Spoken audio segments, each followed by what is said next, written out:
Of Indian evidence act जो presumption दी गई है, वो प्रिजम्पशन का जो प्रावधान दिया गया है वो section 4 of Indian evidence act में है। प्रिजम्पशन 3 तरह की है। नंबर 1 मे प्रिजम्पशन, दूसरी सेल प्रिज्यूम और तीसरी कंक्लूसिव प्रूफ।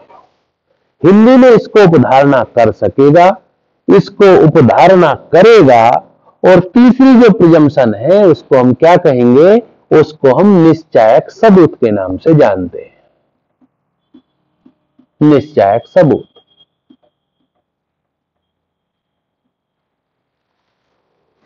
ये दोनों जो प्रिजम्पशन आप देख रहे हैं ये रेवोकेबल प्रिजम्पशन है, और रेवोकेबल प्रिजम्पशन को हिंदी में कहा जाता है ये खंडनीय उपधारणा है।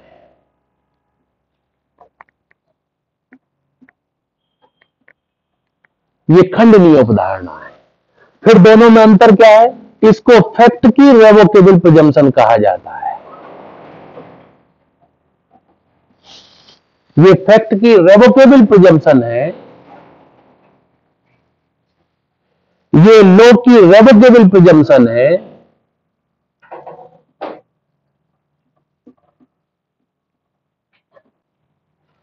और ये लॉ की इररेवोकेबल प्रिजम्पशन है।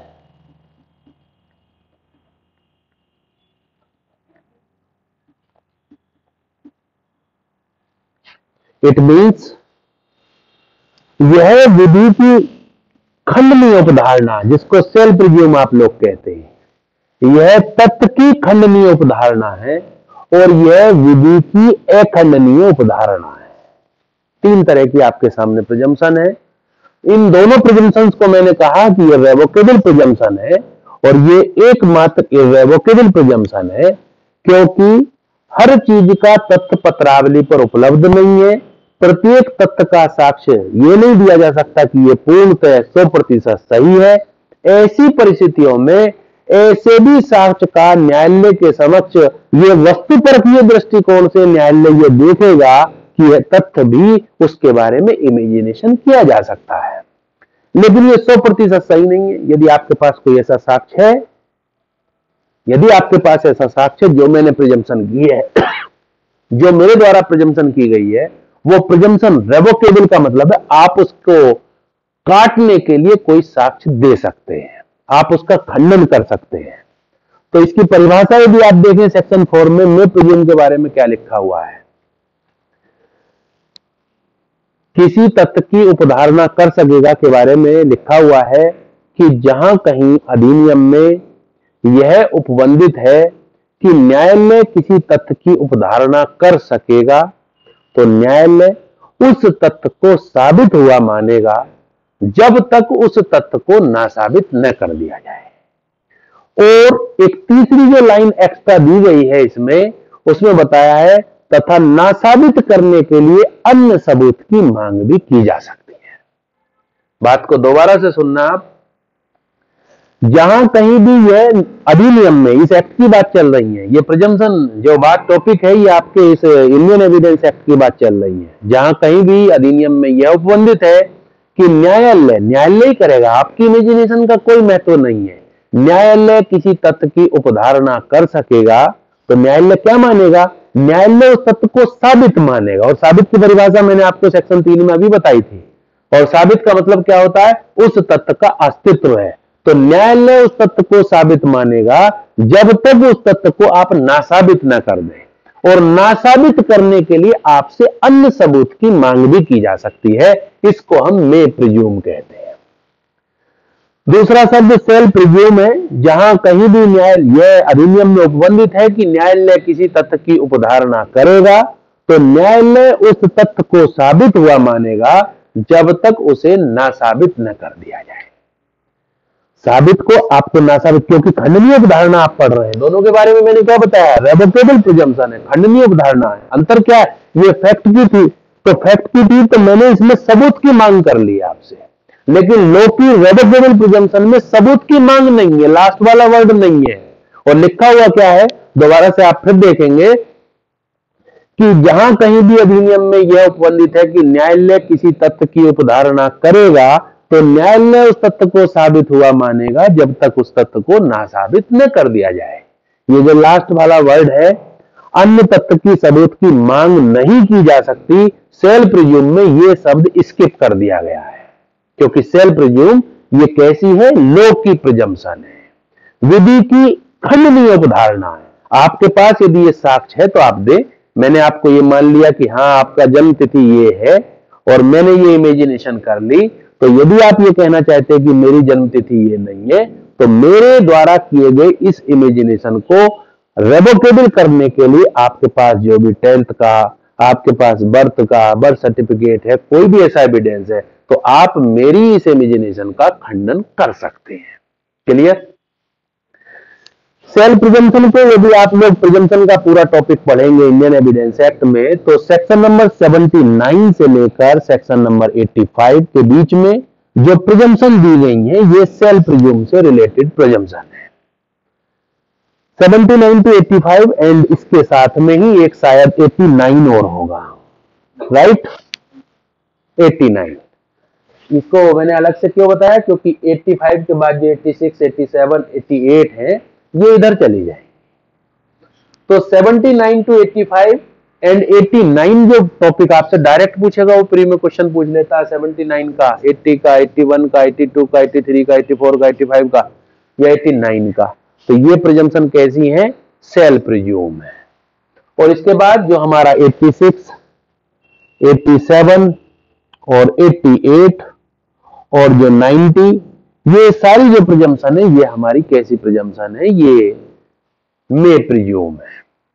अब तीसरी तरह की जो प्रिजम्पशन बची हुई है उसको हम सीपी या कंक्लूसिव प्रूफ के नाम से जानते हैं, जिसका नाम निश्चायक सबूत है। और निश्चायक सबूत का मतलब क्या होता है, निश्चायक सबूत जिसको आप कहते हैं निश्चायक, आपने सेक्शन 13 ऑफ सीपीसी में भी मैंने आपको कंक्लूसिवली डिटर्मिनेशन बताया था कि फॉरेन कोर्ट के द्वारा कोई भी दिया गया निर्णय कब निश्चायक माना जाएगा और कब निश्चायक नहीं माना जा सकता। तो यहां पर निश्चायक सबूत की बात की जा रही है। निश्चायक सबूत का अर्थ होता है कि जब कोई एक तथ्य किसी दूसरे तथ्य का न्यायालय के द्वारा निश्चायक सबूत घोषित कर दिया जाता है, तो एक तथ्य के साबित हो जाने पर दूसरा तथ्य भी स्वतः ही साबित मान लिया जाएगा। ये लौकी इररेवोकेबल प्रिजम्पशन है, एक खंडनीय उपधारणा है और इसका खंडन करने का कोई साक्ष्य नहीं दिया जा सकता।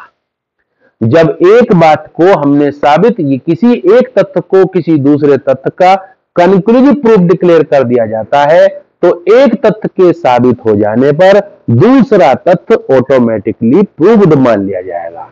इस विषय पर भारतीय साक्ष्य अधिनियम की यदि उदाहरण स्वरूप आप देखें तो धारा 41, धारा 112 और धारा 113, तीन इसके उदाहरण, ज्यादा नहीं, ज्यादा मत पढ़ो, केवल यही तीन पढ़ लो। सेक्शन 41, सेक्शन 112 एंड सेक्शन 113, ये तीनों हमारे कंक्लूसिव प्रूफ के क्या माने जाते हैं, आप एग्जाम्पल तौर मान सकते हैं। तो सेक्शन 112 को मैं आपके सामने उदाहरण स्वरूप बता देता हूं ताकि आप समझ जाएं। मान लीजिए किसी बच्चे की पैटर्निटी चैलेंज हो गई है, किसी बच्चे की धर्मजता के बारे में यदि न्यायालय के समक्ष यह प्रश्न है कि इस बच्चे का पिता कौन है, तो वहां पर यदि हस्बैंड एंड वाइफ का लीगल मैरिटल स्टेटस के बाद यदि विद इन 280 डेज के अंदर यदि उस बच्चे का बोर्न होता है, तो उस बच्चे का पिता वही होगा जो उनकी वैवाहिक स्थिति, जो उनके पति और पत्नी के मध्य जो उनका वैवाहिक जीवन था, और उस पति और पत्नी के वैवाहिक जीवन के बाद में यदि विद इन 280 डेज में बच्चे का बोर्न होता है, बर्थ होता है, तो ऐसी स्थिति में उस बच्चे का पिता भी यही माना जाएगा। तो यही क्या कहना चाहता है, निश्चायक सबूत की परिभाषा में भी यही चीज दी गई है कि जब किसी एक तथ्य को किसी दूसरे तथ्य का निश्चायक सबूत घोषित कर दिया जाता है, तो एक तथ्य के साबित हो जाने पर दूसरा तथ्य ऑटोमेटिकली प्रूव्ड मान लिया जाता है। यदि हस्बैंड एंड वाइफ का मैरिटल स्टेटस वास्तव में शादी का प्रूव कर चुके हैं और 280 दिन के अंदर यदि बच्चे का बर्थ हुआ है, तो अब उसके डीएनए टेस्ट की आवश्यकता नहीं है, उसको यही माना जाएगा कि इस बच्चे का पिता यही है, तो दूसरा तथ्य स्वतः ही साबित मान लिया जाएगा। अब आजकल एक नए ट्रेंड पर क्वेश्चन पूछा जा रहा है 112 में। अब तक तो ये क्वेश्चन ट्रेडिशनल क्वेश्चन था, सामान्य प्रश्न तो यही है, लेकिन आप यदि आपसे पूछा जाए कि क्या धारा 100, वो क्वेश्चन अलग है, वो कंक्लूसिव प्रूफ के ऊपर क्वेश्चन नहीं है, ये मैं साथ में ही स्पष्ट कर दे रहा हूं आपको। वो क्वेश्चन ये पूछा जाता है कि क्या धारा 112 की जो प्रिजम्पशन है वो एब्सोल्युटली कंक्लूसिव प्रूफ की प्रिजम्पशन है या उसका भी कोई अपवाद है।